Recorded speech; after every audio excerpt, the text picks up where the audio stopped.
And then it all went to hell in a handbasket. It was unbelievable. Just as I'd moved, basically unpacked and felt, now I've arrived, it all started to unravel. Now, I won't go into the details of what happened. At the end of the day, these were mistakes that I made and I take full responsibility for them. But I learned things. So I thought I'd share with you the lessons that I learned in the losing it all years. In the big immigration deal, what I learned was you should never undervalue yourself. If you know what you're worth, you should just demand what you're worth.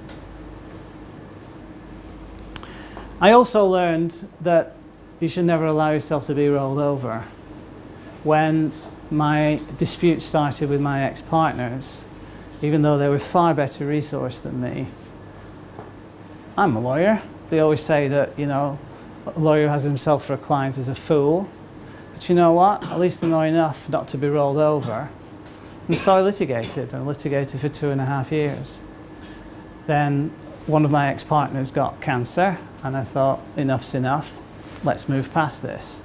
I haven't been rolled over, let's drop hands and focus on the future. But that's what I learned.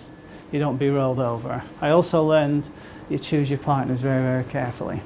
So then in the microsurgery era of my life, I learned that loyalty is honourable, but blind loyalty is stupid. Because I met a man who became my mentor, and I didn't have the experience at that time to understand. You know, he had flaws like everybody else. What I had taken to be a sign of strength, ultimately, in hindsight, I realised was actually a sign of his weakness.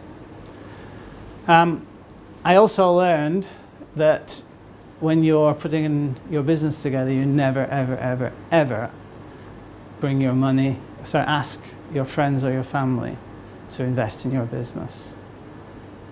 In Australia, I needed an immigration vehicle that I thought was going to be tax effective.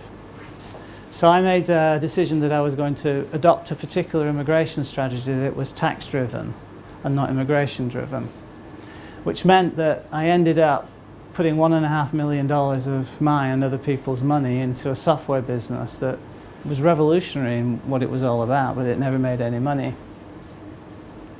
So in the Orla business, I learned actually you can't force a change in anybody's behaviour. It doesn't matter what your product is, it doesn't matter what your service is. If somebody's going to behave like that, there's a particular reason. You can't change people's behaviour. You've got to mould yourself to the realities of the relationship. And I also learned finally at the end of it all that you have to stick to your knitting. When I was almost done, I thought, what have I got left that I can rely on, that I'm better than anybody else? Right, Hong Kong immigration. So at that point, you know, it was just a question of, how do I get from here to there? But you stick to your knitting, because if you stick to your knitting, you end up doing something better than anybody else. So that's what I learned there.